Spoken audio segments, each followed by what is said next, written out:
மரியாதைக்குரிய அண்ணன் பாலியல் குற்றவாளி சீமான் அவர்களுக்கு எங்களுக்கு நன்றி. சீமான் யார்? இந்த நாட்டுக்கு தேசத்துக்காக போராடிய போராளி. அவர் சாதாரண நடிகைன்னா இவன் ஒரு சாதாரண நடிகன், சாதாரண இயக்குனர். அதுவும் எந்த ஒரு படமும் ஹிட் கொடுக்காத ஒரு சாதாரண ஒரு டுபாக் ஒரு இயக்குனர். நாளை கையை பிடிச்சி இழுத்தலாம் இந்த இது ஐத்தமாக இடுப்பை பிடிச்சி கிள்ளுனலாம் அப்படின்னு சொல்றது மாதிரி அதே டைலாக்ல அதே மாடுலேஷன்ல சொல்றான். இந்த மாதிரி சீமான் பேசும்போது செருப்பை கழட்டி அடிக்கணும். இவன் ஒரு சும்மா ஜுஜுபி பையங்க. அவன் நேத்தி பேஞ்ச மழையில இன்னைக்கு முளைச்ச காலம். அவன் 5 கோடி ரூபா டிஃபர்மேஷன் ஃபைல் பண்ண போறேன் அப்படின்னாக்கா அந்த அம்மா அவதூறு பரப்புறாங்க, பொய் பரப்புறாங்க என்கிற காரணத்தை சொல்றீங்க. அப்ப அந்த அம்மா சொன்னது பொய், அவதூறு, வதந்தி இருந்தால் ஏன் நீங்க டிஃபர்மேஷன் ஃபைல் பண்ணல? இப்படி ஒரு பெண்ணை பாலியல் குற்றம் செஞ்சுட்டு அவனுக்கு சப்போர்ட் பண்ணிட்டு நிக்கிறீங்களா, வளர்க்குறீங்கிற பேர்ல உங்களுக்கு வெக்கமா இல்லையான்னு கேட்கிறேன். சீமான் அவ்வளவு பாலியல் பச்சை பொறுக்கிங்கிறது நமக்கு முன்னாடியே தெரியும்.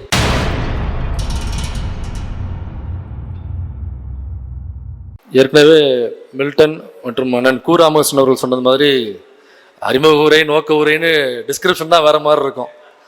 அந்த நீங்கள் டிபேட் சேனலில் பார்த்தீங்கன்னாக்கா தெரியும். டிபேட் போகும்போது சேனலில் கீழே பல டேக்குகளில் வருவாங்க. ஒரு நாள் பார்த்தீங்கன்னாக்கா வலதுசாரி சிந்தனையாளர். முதல்ல வலதுசாரியில் இருக்கிறவன் சிந்திக்கவே தெரியாதவன் தான் வலதுசாரியாக இருப்பான். அதே போல வலதுசாரி சிந்தனையாளர்னு ஒரு டேகை போட்டு என்ன தைரியம் உனக்கு தனிமாட்டு பயில அப்படின்னு வடிவேல் சொல்ற டைலாக் நம்ம காதுக்குள்ள ஒழிச்சுக்கிட்டே இருக்கும். மறுநாளே பார்த்தீங்கன்னா அவரே வானிலை ஆய்வாளர்னு போட்டு வந்து உட்காருவாங்க. பார்த்துருக்கீங்களா? அந்த மாதிரி இன்னைக்கு பல டேக்குகளை நம்ம போட்டிருக்கோம். ஆனா தூக்கி போட்டு மிதிக்க போறது என்னவோ நம்ம அண்ணனத்தான். அதில் நமக்கு மாற்றுக்கிறது கிடையாது. நாங்க ஏதோ யூடியூப்ல பெரியாரை பத்தி பேசிக்கிட்டு உட்காந்துருந்தோம். எங்களை இப்படி ஊரா கருத்தரங்கம் போட வச்சு மக்களை நேரடியாக சந்திக்க வச்சதுல எங்களது மரியாதைக்குரிய அண்ணன் பாலியல் குற்றவாளி சீமான் அவர்களுக்கு எங்களுக்கு நன்றியை நான் தெரிவிச்சுக்க ரொம்ப கடமைப்பட்டிருக்கேன். ஏன்னா பாலியல் குற்றவாளி என்று சட்டமே அவரை அழைப்பதற்கு இடம் கொடுக்கிறது அப்படின்னு சட்ட வல்லுநர் நமது அதர்ம மனோஜ் உங்களுக்கு தெரிவிச்சாரு. அதுல பாலியல் குற்றவாளினா எனக்கு பயங்கர கோபம் வரும் அப்படின்னு அண்ணன் சொல்லியிருக்காரு. அவருக்கு கோபம் வரும்னாக்கா கண்டிப்பா நம்ம சொல்லித்தானே ஆகணும். எனக்கும் அந்த ஐடியா இல்லை. ஆனா உனக்கு கோபம் வரும்னாக்கா கண்டிப்பா அதை நம்ம சொல்லுவோம். பாலியல் குற்றவாளி பாலியல் குற்றவாளி பாலியல் குற்றவாளி. நேற்று பேசும்பொழுது 2 பிரஸ் மீட்ல பேசியிருக்காரு. அதையொட்டி வீரப்பன் அவருடைய மகளும் பயங்கரமா அந்த பாலியல் குற்றவாளி சீமானுக்கு ஆதரவு தெரிவித்து பயங்கரமா கண்ணீர் மல்க சில வார்த்தைகளை பேசியிருக்காங்க. இதுல பெரும்பாலும் பொதுமக்களுக்கு சில கேள்விகள் இருக்கும். விஜயலட்சுமி ஒரு நடிகை தானே, விஜயலட்சுமி ஒரு நடிகை தானேங்க, அட நடிகைனால இப்படிதாங்க இருப்பாங்க அப்படின்னு ஒரு புது புத்தி இருக்கும். அவர் நடிகைன்னா சீமான் யாரு? இல்ல தெரியாம தான் கேட்கிறேன். அவங்க நடிகை, சீமான் யாரு? சீமான் யார்? இந்த நாட்டுக்கு தேசத்துக்காக போராடிய போராளி. அவரு நேதாஜி சுபாஷ் சந்திர போஸா, இல்ல பகத்சிங்கா, இல்ல செக்கிழுத்த செம்மல் ஐயா வாவு சிதம்பரனாரா, அல்லது தீரன் சின்னமலையா, இல்ல அண்ணல் அம்பேத்கரா? சீமான் யாருங்க? அவர் நடிகைனாக்கா இவன் நடிகன் அவ்வளவுதானே. அவர் சாதாரண நடிகைன்னா இவன் ஒரு சாதாரண நடிகன், சாதாரண இயக்குனர். அதுவும் எந்த ஒரு படமும் ஹிட் கொடுக்காத ஒரு சாதாரண ஒரு டுபாக் ஒரு இயக்குனர். அந்த அம்மாவது விஜய் கூட நடிச்சிருக்காங்க, சூர்யா கூட நடிச்சிருக்காங்க, பெரிய பெரிய நடிகர்களோட நடிச்சிருக்காங்க. அவன் நடிச்ச படங்கள் நிறைய படங்கள் ஹிட்டான படங்கள். ஒரு முன்னணி கதாநாயகியாக வரக்கூடிய அனைத்து அம்சங்களும் அவங்களுக்கு இருந்துச்சு. நீ அவங்கள சாதாரண நடிகை அப்படின்னு பொதுப்புத்திலிருந்து நம்ம யோசிக்கும் பொழுது எந்த ஒரு படமும் ஹிட் கொடுக்காத ஒரு சாதாரண டுபாக் ஒரு இயக்குனர் இவன் ஏன் அந்த பொண்ணை தவறாக பாலியலாக பொருளாதாரத்திற்காக ஏன் சுரண்டிருக்க கூடாது? அப்ப ஒரு பொது புத்தி, ஒரு ஆணாதிக்க புத்தியிலிருந்து நம்ம யோசிக்கிறோம். ஒரு சாதாரண நடிகை, அப்ப நடிகையாக இருக்கக்கூடியவள் இந்த வேலையை செய்வா, ஏன் அந்த நடிகை செய்யலையா, அந்த இயக்குனர் செய்யலையா? இந்த ஆணாதிக்க புத்தியை தான் சீமான் பயன்படுத்திக்கிறான். நேற்று பேசும்பொழுது நான் என்ன காட்டுக்குள்ள அழைச்சிட்டு போய் கற்பழிச்சனா, இல்ல கல்லூரிக்கு போற பொண்ணை கூட்டு போய் காவாயில வச்சு கற்பழிச்சனா அப்படின்னு அது நீங்க கேட்கும் போது தெரியும். எனக்கு வடிவேல் டைலாக் ஓடிட்டு இருந்துச்சு.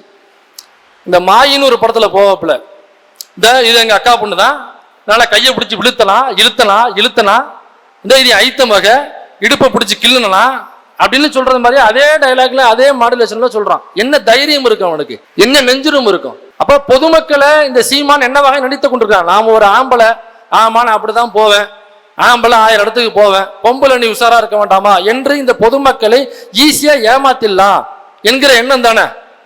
அப்ப இந்த எண்ணத்தை அவன் அடியோட அந்த எண்ணத்தை மறைக்கணும்னா நம்ம என்ன பண்ணணும்?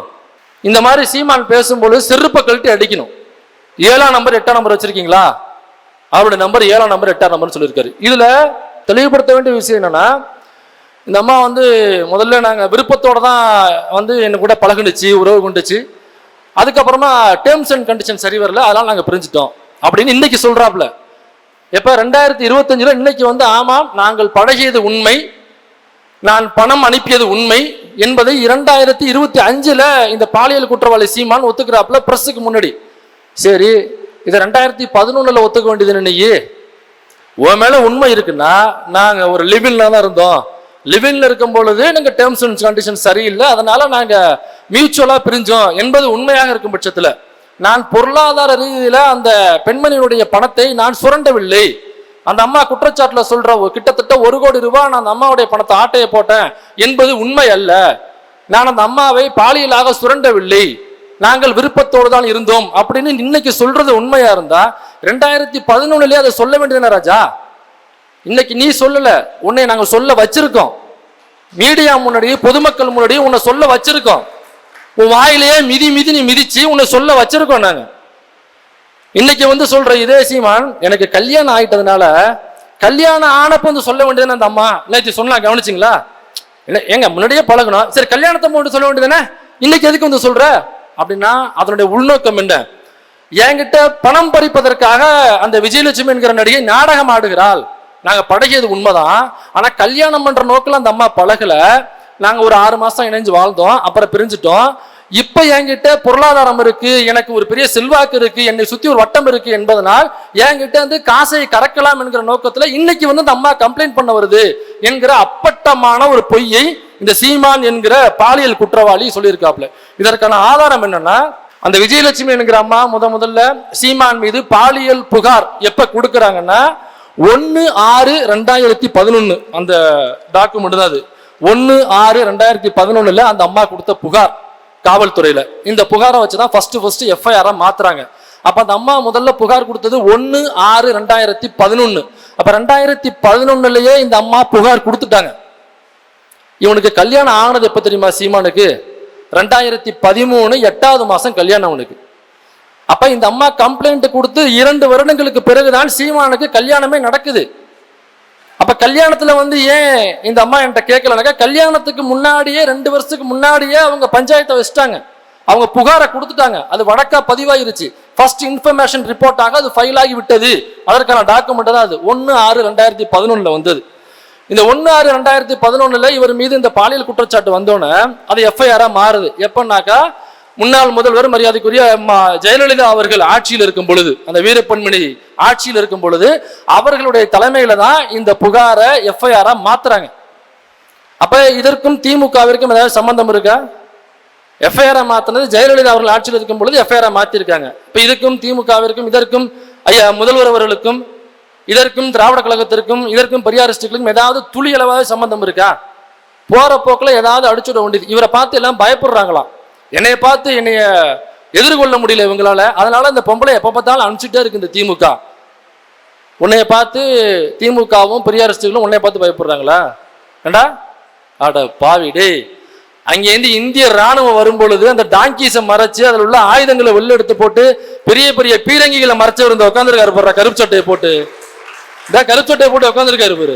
நீ வந்து உன்னைய பார்த்து நாங்க பயந்துட்டோம். இவர்கிட்ட வெடிகுண்டு வச்சிருக்காராமா, பிரபாகரன் கொடுத்த வெடிகுண்டு அவர்கிட்ட இருக்காமா, உங்ககிட்ட என்ன கைத்தடி தானே இருக்கு, உங்ககிட்ட வெங்காயம் தானே இருக்கு, நீங்க கொண்டு வாங்க, என்கிட்ட வெடிகுண்டு இருக்கு அப்படின்னு சொன்னான்.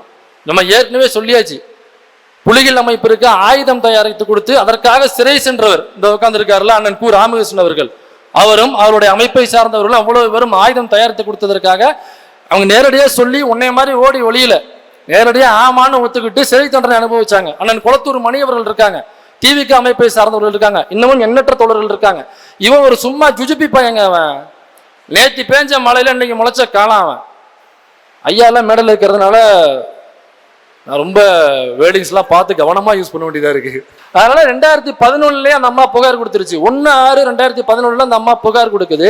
இந்த அம்மா புகார் கொடுத்த அடுத்த 7வது நாள் 8/6/2011 அன்னைக்கு இந்த குடுமி பத்திரிகை ஒன்று இருக்கு பாருங்க, விகடன்னு, அந்த குடுமி பத்திரிகையில இந்த பாலியல் குற்றவாளி சீமானை காப்பாற்றுவதற்காக 8/6/2011 அந்த அம்மா புகார் கொடுத்த அடுத்த ஒரு வாரத்துல, வித்தின் 1 வீக், கரெக்டா வராத வாரம் 8வது தேதி ஒரு ஆர்டிகிள் ஒன்று வருது விகடன்ல.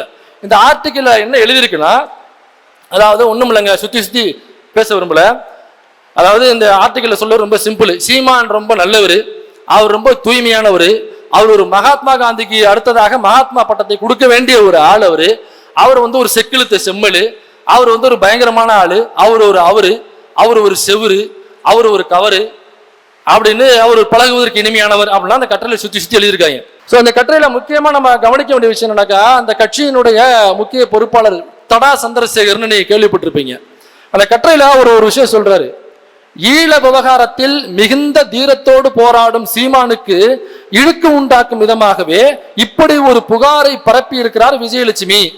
அதாவது ஈழத்துக்காக இவர் நிறைய பேசிட்டு இருக்காராம், அதனால இவரை காலி பண்ணணும் அப்படிங்கிறதுக்காக இப்படியாப்பட்ட ஒரு புகாரை விஜயலட்சுமி அவர்கள் கிளப்பி கொண்டிருக்காரு அப்படின்னு சொல்றாங்க. இப்ப ஈழத்துக்காக இவர் பயங்கரமா பேசுறாரு பொதுவெளியில, அதனால இவரை பழிவாங்கிறதுக்கு ஒரு பெண்ணை அனுப்பி இவரை வந்து பழிவாங்கிறதுக்கு அனுப்புறாங்க அப்படின்னா, ஏண்டா உன்னைய விட அதிகமாக 100 மடங்கு 200 மடங்கு 1000 மடங்கு உடைச்சவங்க இவங்க. புலிகளுக்காகவும் ஈழத்துக்காகவும் அண்ணன் கு ராமகிருஷ்ணன் அவர்களாக இருக்கட்டும், அண்ணன் குளத்தூர் மணி அவர்களாக இருக்கட்டும். அப்ப இவங்களெல்லாம் ஏன் ஒரு பொண்ணை அனுப்பி இதே மாதிரி ஒரு குற்றச்சாட்டுக்கு ஆளாக்க ஏன் அவர்கள் விரும்பல, அல்லது ஏன் அந்த முயற்சி எடுக்கல? அப்ப இதுல இருந்து தெரியுது அவர்கள் சொல்றது பொய்ன்னு. அது மட்டும் இல்ல, குடும்ப பிரச்சனையில் மனிதாபிமானமான முறையில் இறக்கப்பட்டதை தவிர அந்த பெண்ணுக்கும் சீமானுக்கும் எந்த தொடர்பும் இல்லை அப்படின்னு டிக்ளேர் பண்றாரு அந்த கட்சியினுடைய பொறுப்பாளர் தடா சந்திரசேகர் அவர். அப்ப அந்த நடிகை விஜயலட்சுமி அவர்களுக்கும் சீமானுக்கும் எந்த தொடர்பும் இல்லை அப்படின்னு விகடன்ல அவரே பேட்டி கொடுத்திருக்காரு. ஆனா சீமான் இன்னைக்கு என்ன சொல்றாப்ல, ஆமாம் நாங்கள் பழகியது உண்மை, ஆமாம் நாங்கள் தனிப்பட்ட முறையில் ரிலேஷன்ஷிப் வைத்துக் கொண்டது உண்மை, ஆமாம் நான் பணம் அனுப்பியது உண்மை அப்படின்னு இன்னைக்கு சொல்றாப்ல. அப்ப அன்னைக்கு நீங்க தொடர்பே இல்லைன்னு சொன்னது பொய் தானே. இன்னொரு இடத்துல அவதூறு பரப்பிய விஜயலட்சுமி மீது 5 கோடி ரூபாய் நஷ்ட ஈடு கேட்டு நாங்கள் டிஃபமேஷன் ஃபைல் செய்ய போகிறோம் அப்படின்னு போட்டிருக்காங்க. இவங்க அவதூறு பரப்பிட்டு இருக்காங்க, அதனால 5 கோடி ரூபாய் நாங்கள் டிஃபமேஷன் ஃபைல் பண்ண போறோம் அப்படின்னு சொல்லியிருக்காங்க. அப்ப 5 கோடி ரூபாய் டிஃபமேஷன் ஃபைல் பண்ண போறேன் அப்படின்னாக்கா அந்த அம்மா அவதூறு பரப்புறாங்க, பொய் பரப்புறாங்க என்கிற காரணத்தை சொல்றீங்க. அப்ப அந்த அம்மா சொன்னது பொய், அவதூறு, வதந்தி இருந்தால் ஏன் நீங்க டிஃபமேஷன் ஃபைல் பண்ணல? நாம் தமிழர் கட்சியில இன்னைக்கு அட்வொகேட் இங்க வச்சிருக்கீங்கல்ல, அவ்வளவு பெரிய அட்வொகேட் இங்க வச்சிருக்கீங்கல்ல, ஒரு பாலியல் குற்றத்துக்காக போய் நிக்கிறீங்களா? உங்க வீடுலாம் பெண்கள் இல்ல, அக்கா தங்கச்சி இல்ல, சரி அக்கா தங்கச்சி இல்ல, அண்ணன் தம்பியோட பிறந்துட்டோன்னு கிக்கி பிக்கே பண்ணுவீங்க, அதை விடுவோம். உங்களை பத்தி அது ஒரு பொண்ணு தானே, ஒரு அம்மா தானே, அவங்க பொம்பளை தானே அவங்க. இப்படி ஒரு பெண்ணை வந்து பாலியல் குற்றம் செஞ்சுட்டு அவனுக்கு சப்போர்ட் பண்ணிட்டு வந்து நிக்கிறீங்களா, வளர்க்குறீங்கிற பேர்ல உங்களுக்கு வெக்கமா இல்லையான்னு கேட்கறேன். இப்ப இவ்வளவு பேர் இன்னைக்கு அவனுக்கு வந்து நிக்கிறீங்களே, டிஃபமேஷன் போடுங்க விஜயலட்சுமி மேல, அவங்க சொல்றது அவதூறுன்னு. அப்ப ஏன் டிஃபமேஷன் போடல? ஏன்னா அவர்கள் சொல்ற குற்றச்சாட்டு முழுக்க முழுக்க உண்மை. பொய்யாக இருக்கும் பட்சத்துல அவ்வளவு யோக்கியனாக இருந்தா டிஃபமேஷன் ஃபைல் பண்ணு. இன்னும் சிலரோ விஜயலட்சுமி புகார் கொடுக்க கமிஷனர் ஆபீஸ் போவதற்கு முன்னரே காங்கிரஸ் புள்ளி ஒருவர் அனைத்து பத்திரிகையாளர்களுக்கும் போன் செய்து கமிஷனரை ஆபீஸில் முக்கிய செய்தி என பரப்பி இருக்கிறார் அப்படின்னு தடா சந்திரசேகர் பதிவு பண்றாப்ல. அப்ப என்ன சொல்றாங்கன்னா, காங்கிரஸ் தான் விஜயலட்சுமியை காசு கொடுத்து உள்ள அனுப்பி சீமானுக்கு எதிராக இப்படி ஒரு பொய் பிரச்சாரத்தை பரப்புகிறது. அன்னைக்கு காங்கிரஸ், இன்னைக்கு என்ன சொல்றாங்க, இன்னைக்கு திமுகன்றாங்க. நீயே ஒரு முடிவு பண்ணு, காங்கிரஸா திமுகன்னு முடிவு பண்ணிட்டு ஏதாவது ஒண்ணு சொல்லு ராஜா, உண்மை ஒன்னா தானே இருக்க முடியும்.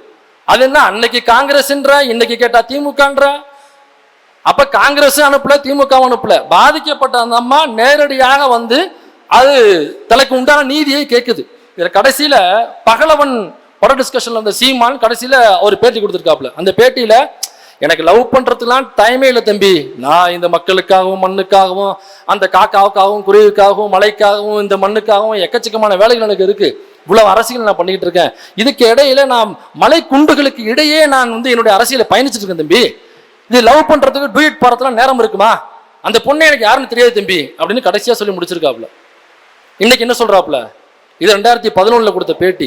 2025 ஆமாம் நாங்கள் பழகியது உண்மை, ஆமாம் நான் பணம் அனுப்பியது உண்மை இன்னைக்கு சொல்ற. அப்ப எது உண்மை எது பொய்? இந்த கட்டுரையை எழுதுனது யார் தெரியுங்களா? அற்புதமாக 2011 சீமான் மீது எந்த குற்றமும் இல்லை, அந்த பெண்ணுக்கும் அந்த சீமானுக்கும் எந்த தொடர்பும் இல்லை, ஒரு அப்பழுக்கற்றவர் என்ற இந்த கட்டுரையை எழுதியவர் யார் தெரியுமா? நந்தன் ஒரு படம் வந்துச்சு, இப்ப பாத்தீங்களா? சிலர் பார்த்திருப்பீங்க, சிலர் பார்த்திருக்க மாட்டீங்க. அந்த நந்தன்கிற படத்தோட இயக்குனர் இரா சரவணன் ஒரு பத்திரிகையாளர், அந்த யோக்கியன் தான் அந்த கட்டுரை எழுதுனது. அப்ப அப்பட்டமாக பச்சையான ஒரு பாலியல் பச்சை பொறுக்கிக்கு முட்டு கொடுத்து ஒரு கட்டுரை எழுதிட்டு நீ ஒடுக்கப்பட்ட மக்களுக்காக நான் குரல் கொடுக்கிறேன்னு ஒரு படத்தை எடுத்தீங்கன்னாக்கா இதையெல்லாம் மக்கள் பார்த்து ஏமாந்து போவாங்கன்னு நினைக்கிற. நீ மக்கள் அவ்வளவு முட்டாள் நினைக்கிற. சீமான் அவ்வளவு பாலியல் பச்சை பொறுக்கிங்கிறது நமக்கு முன்னாடியே தெரியும். அவனுக்கு முட்டை கொடுத்து வெக்கமே இல்லாம ஒரு கட்டுரை எழுதிட்டு இதுல நந்தன்கிற டைட்டில வச்சு ஒடுக்கப்பட்ட மக்களுக்காக நான் குரலை கொடுக்கிறேன்னு யாருக்கிட்டேயோ பணம் வாங்கிக்கிட்டு ஆளும் அரசின் மீது ஒரு அவதூறை பரப்புவதற்காக ஒரு படத்தை எடுத்து வச்சு நாங்கெல்லாம் அந்த படத்துக்கு ப்ரமோஷன் பண்ணோம். சரி, உண்மையிலேயே ஒடுக்கப்பட்ட மக்களுக்காக ஒருத்தன் குரல் கொடுக்குறாங்களான்னு டேக் லெஃப்ட்ல நாங்கள் ஒரு கூப்பிட்டு வச்சு ஒரு பேட்டியை எடுத்தோம். அப்புறம் பின்னாடி தான் தெரியுது, ஏன்னா நம்ம செஞ்ச தவிர நாம ஒன்றும் சீமான் கிடையாது. அன்னைக்கு ஒன்று பேசிட்டு இன்னைக்கு ஒன்று பேசிட்டு தவறுனாக்கா தவறு. ஆமா, சரின்னு பட்டதை பேசுறோம், தவறுன்னு பட்டதை திருத்திக்கிறான். That's all your honour. அன்னைக்கு கூப்பிட்டு பேட்டி எடுக்கும் பொழுது இந்த இராசரவன் யாருன்னு தெரியல. இன்னைக்கு பார்த்தாக்கா அந்த பாலியல் பொறுக்கிக்கு பச்சையா ஒரு முட்டை கொடுத்து ஒரு பேட்டி எடுத்து வச்சிருக்குது. அப்ப காசை வாங்கிக்கிட்டு தானே அந்த வேலையை பண்ணிருப்ப. இது மட்டும் இல்லாம 2011 இந்த அம்மா முன்னாள் முதல்வர் ஜெயலலிதா அவர்கள் இந்த வழக்கை போடுறாங்க. எஃப்ஐஆரை போட்டு அதுக்கப்புறம் கூப்பிட்டு தள்ள தட்டி உட்கார வைக்கிறாங்க. ஏதாவது எனக்கு எதிராக வாயை திறந்தீங்கன்னாக்கா தூக்கி வச்சு உள்ள ராடு அடிச்சிருவோன்னு இந்த அம்மா மிரட்டுறாங்க. இந்த எஃப்ஐஆர் போட்டதுக்கு அப்புறம் அண்ணன் சீமா மன்னிக்கணும், பாலியல் பொறுக்கி சீமான் என்ன தெரியுமா பேசுறாப்புல, இந்த அதே விகடன்ல தான் அவர் கொடுத்த பேட்டி வந்திருக்கு. இந்த பேட்டி பிரசுரமானது செப்டம்பர் 13, 2011. வழக்கு பதிவானது 1/6/2011. இந்த வழக்கு போட்ட உடனே செப்டம்பர் மாசம் முன்னாள் முதல்வர் ஜெயலலிதா அவர்கள் போய் பார்க்கிறாப்புல. பார்த்துட்டு அவர் என்ன சொல்றாப்புலன்னா, அடுத்த பிரதமரை கூட அம்மாதான் அடையாளம் காட்டுவார் சீமான். இங்க வருங்க அவர் கொடுத்த பேட்டி. பிரதமரை கூட அம்மா தான் அடையாளம் காட்டுவார், அம்மா அடையாளம் காட்டும் நபர் மட்டுமே தான் பிரதமராக முடியும் அப்படின்னு செப்டம்பர்ல அவர் கொடுத்த பேட்டி.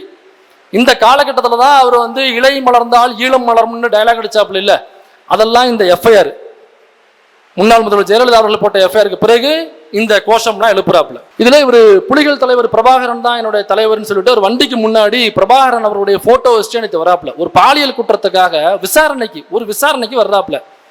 அது முன்னாடி பிரபாகரன் போட்டு அவ்வளவு பேர் நின்று ஆர்ப்பாட்டம் பண்றானுங்க. இதுல தமிழீழ சட்டம், புலிகள் அமைப்பினுடைய தலைவர் பிரபாகரன் அவர்கள் அந்த ஈழத்துல ஒரு சட்டத்தை அவர் வச்சிருந்தாரு.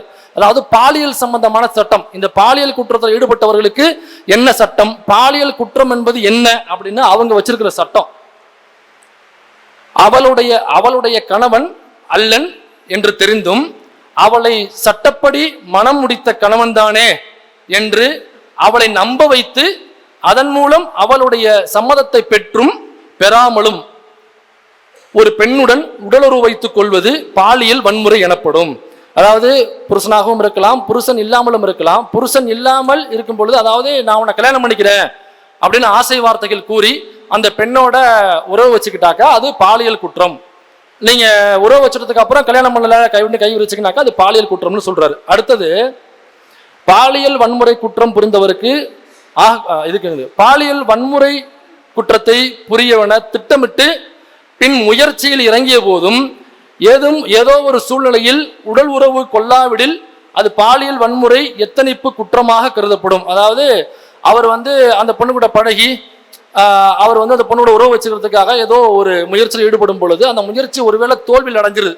அவர் ஏதோ ஒரு காரணத்தினால அந்த பொண்ணு கூட உடலுறவு வைக்காமல் இருந்தாலும் அந்த பெண்ணுக்கு அந்த நம்பிக்கையை கொடுத்து இவன் தனிப்பட்ட முறையில் அந்த பெண்ணுடன் இருப்பதற்காக முயற்சி செஞ்சாலே அது பாலியல் குற்றத்துல தான் வரும்னு சொல்றாப்புல. இதற்கு என்ன தெரியுமா தண்டனை வச்சிருக்காங்க அவங்க? பாலியல் வன்முறை குற்றம் புரிந்தவருக்கு ஆகக்கூடிய தண்டனையாக மரண தண்டனை விதிக்கப்படும்.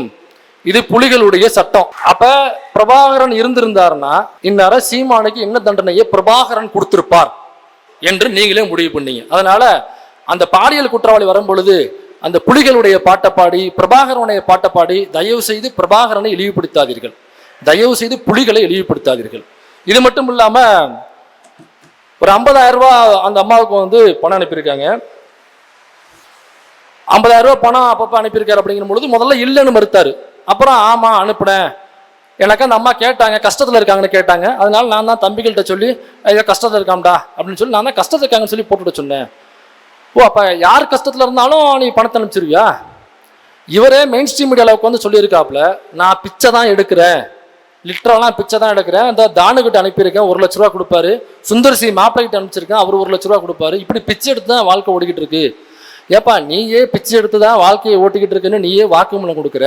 அப்புறம் யாராவது கஷ்டப்பட்டாக்கா அப்படியே அள்ளி 50,000 கொடுக்கக்கூடிய அளவுக்கு நீ என்ன அவ்வளோ பெரிய வள்ளலா? நீ ஒரு பிச்சை எடுக்கிறவன் எப்படிங்க ஒரு 50,000 ரூபாயை தூக்கி சொற்ப தொகையா கொடுக்க முடியும்? இல்ல கஷ்டப்படுற நடிகைன்னு கொடுத்தேன் அப்படின்னா எவ்வளவோ நடிகர்கள் கஷ்டப்படுறாங்க. டெய்லி வீடியோ வரும் நலிந்த நடிகர்கள்னு சொல்லி. இந்த போண்டாமணி கூட வீடியோ போட்டார் இடையில, காசு பணம் இல்லை எனக்கு மருத்துவத்துக்கு காசு தேவைன்னு. அவருக்கு நீ 50,000 கொடுத்து உதவி பண்ணியா? அந்த போண்டாமணி அவர்களை காப்பாற்றினது இதே திமுக அரசு தான். ஐயா மாசு அவர்கள் நேரடியாக போய் பார்த்து அவருக்கு உண்டான மருத்துவ வசதிகளை பண்ணி அவரோட உயிரை காப்பாற்றினது இதே திராவிட முன்னேற்ற கழகம். அந்த போண்டாமணி திரும்ப மீண்டு வந்து அவரே ஒரு மேடையில் வாக்குமூலம் கொடுத்தாப்புல, அவரே சொன்னார் நடந்த சம்பவத்தை. இப்போ கூட ஒரு நடிகர் உதயான ஒரு நடிகர், அந்த லொல்லு சபாவெல்லாம் நடிக்கக்கூடிய நடிகர், அவரும் இதே மாதிரி காசு இல்லாமல் மருத்துவத்துக்கு எனக்கு பண உதவி தேவைன்னு சொல்லி சுகரில் கால் எடுத்துட்டாங்க, ஒரு காலை முட்டிக்கால கீழே எடுத்துட்டாங்க. அவருக்கு நீ ஒரு 50,000 ரூபா கூட பார்ப்போம். அது எதுக்கு விஜயலட்சுமிக்கு மட்டும் எதுக்கு 50,000 கொடுக்குற? அப்ப இந்த 50,000 ரூபாய் கொடுத்தாப்புல நம்ம பாலியல் பொறுக்கி சீமான், அதே டேட்ல இவர் டிரான்சாக்ஷன் பண்ண அதே டேட்ல சீமானுடைய அம்மா அண்ணம்மாள் இருக்காங்கல்ல, அவங்க 100 நாள் வேலை திட்டத்துக்கு இந்த திராவிட முன்னேற்ற கழகத்தின் கீழ் எங்கக்கூடிய ஒன்றிய அரசு கொண்டு வந்து இந்த 100 நாள் வேலை திட்டம் இருக்கு இல்லைங்களா, அந்த 100 நாள் வேலை திட்டத்துல அந்த டிரான்சாக்ஷன் பண்ண டேட்ல 180 ரூபாய் கூலிக்கு அவங்க அம்மா வேலைக்கு போயிருக்காங்க. அதற்கான டேட்டா தான் அது. நீ தூக்கி 50,000 ரூபாய் அங்க கொடுக்குற, இவங்க அம்மா கொடுத்தான்னா அப்போ உங்க அம்மாவை விட விஜயலட்சுமி எந்த வகையில முக்கியமாக ஆளாக அங்க இருக்கிறாங்கன்னு என்னுடைய கேள்வி. இப்ப இந்த பாலியல் குற்றவாளி இதுல இருந்து தப்பிக்கிறது வாய்ப்பே கிடையாது என்பதற்கான இன்னொரு ஒரு ஆதாரம் இருக்கு. இதே மாதிரியான ஒரு வழக்கு எப்பவுமே கோர்ட்டுக்கு ஒரு வழக்கு போகும் பொழுது ஒரு மேற்கோள் காட்டுவாங்க, இன்னொரு ஒரு வழக்கு இந்த மாதிரி இருக்கு, இதுல இப்படி சுப்ரீம் கோர்ட் ஒரு ஜட்ஜ்மெண்ட் கொடுத்திருக்கு, அதே மாதிரியான கேஸ் தான் இது, அதனால அந்த தண்டனையே இதற்கு வழங்கலாம் அப்படின்னு மேற்கோள் காமிச்சு வழக்காடுவாங்க. அப்படியாப்பட்ட ஒரு வழக்கு தான் இன்னைக்கு நான் எடுத்து வந்திருக்கேன். 2019 சத்தீஸ்கர்ல நடந்த ஒரு வழக்கு, 2 நிமிஷத்துல முடிச்சிடுறேன். அதுல அனுராக் சோனி அப்படிங்கிற பேர்ல தான் அந்த வழக்கு இருக்கு. அனுராக் சோனிங்கிறவர் யாருன்னாக்கா சத்தீஸ்கர்ல உள்ள சீமான், அங்க உள்ள ஒரு வழக்கறிஞர். அவரு அங்க உள்ள ஒரு மருத்துவர் ஒருத்தவங்க, பெண் மருத்துவர். அந்த பெண் மருத்துவரை இந்த வழக்கறிஞர் என்ன பண்றாருனாக்கா இதே மாதிரி நம்ம பாலியல் பொறுக்கி மாதிரி நான் உன்னை கல்யாணம் பண்ணிக்கிறேன் என்று ஆசை வார்த்தை கூறி அந்த பெண்ணுடன் பழகுகிறார். பழகி அவங்க 2 பேரும் தனிப்பட்ட முறையில் இருக்காங்க. அதுக்கப்புறம் என்ன பண்றாரு, நம்ம அண்ணன் பாலியல் பொறுக்கி மாதிரியே டாடா காமிச்சிட்டு இவர் வேற ஒரு பணக்கார வீட்டு பொண்ணை அவர் கல்யாணம் பண்ணிக்கிறாரு.